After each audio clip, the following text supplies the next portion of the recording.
રામ રામ, જય કુખાર મેડીમાં. અમે કાવીઢાથી આવીએ છીએ, તાલુકો બાવળા, જિલ્લો અમદાવાદ. અમે મિત્ર મંડળ તરફથી બધા 20-15 જણા આવીએ છીએ. ચાની સેવા આપીએ છીએ માના સાનિધ્યમાં છેલ્લા 8 મહિનાથી બધા, અને ફ્રીમાં ચા પાણીની સેવા આપીએ છીએ. અમે ફ્રીમાં બધા જે ભાવિક ભક્તો બારેજા ધામ આવે એમની માટે ફ્રીમાં ચા પાણીની, ચા નાસ્તો કે જે છેલ્લા 8 મહિનાથી તમે સેવા આપો. બરોબર. અમે માળીના સાનિધ્યમાં લગભગ 2020થી આવીએ છીએ, અને હું ને મારી ફેમિલી બધા આવતા હતા પહેલાં, બરાબર. મારા મોટા બાપાને બધા, પછી માતાના સાનિધ્યમાં બેઠ્યા તો અમને જૂની વાતો માતાજીએ કીધી. અમારા પેઢીમાં અમે જે નહોતા ઓળખતા એવા દાદા પરદાદાના નામ દીધા. શું નામ આપ્યા? સોમાજી, રામાજી.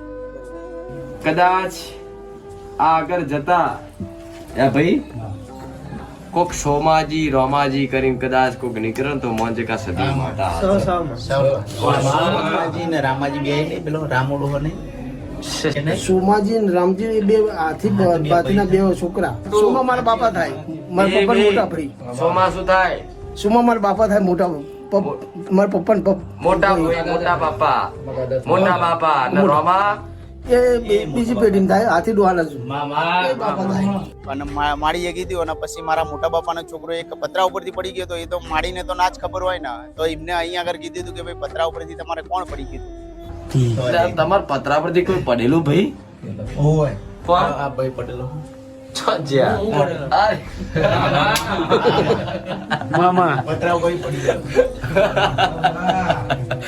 તો પછી આજથી કેટલા સમય પહેલા માતાજીએ તમને કીધું? 5 વર્ષ પહેલા. આજથી 5 વર્ષ પહેલા 2020માં જ્યારે માતાજીના ઘરે કોઈ તારે લગભગ 15-20 માણસ આવતું હતું, વધારે નતું આવતું. એ સમયે માતાજીએ તમને તમારા પેઢીના વડવાઓના નામ પતરા પરથી પડી ગયા હતા, એ બધું તમને એ સમયે કીધું? એ સમયે માળીએ કીધું. બરોબર. અને છેલ્લા 5 વર્ષથી તમે આવો જ છો બહાર? આવીએ જ છીએ.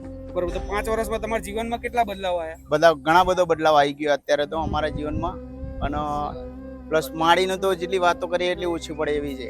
આ બધી રીતે સુખી છે એમ. બરોબર. પહેલા અમારા જોડે શું, અમારે પોતે આવવું હોય ને તો વિચાર કરતા હતા કે માળીના સાનિધ્યમાં જઈશું કે નહીં જવાય એવું. અને અત્યારે તમે માતાજીની કૃપાથી, હા, માતાજીની કૃપાથી, હા, એમની સેવા કરો છો. હા, ચા છે, શરબત છે, બધું અલગ અલગ કઈ જે રીતે સેટિંગ થાય એ રીતે કરી દઈએ છીએ.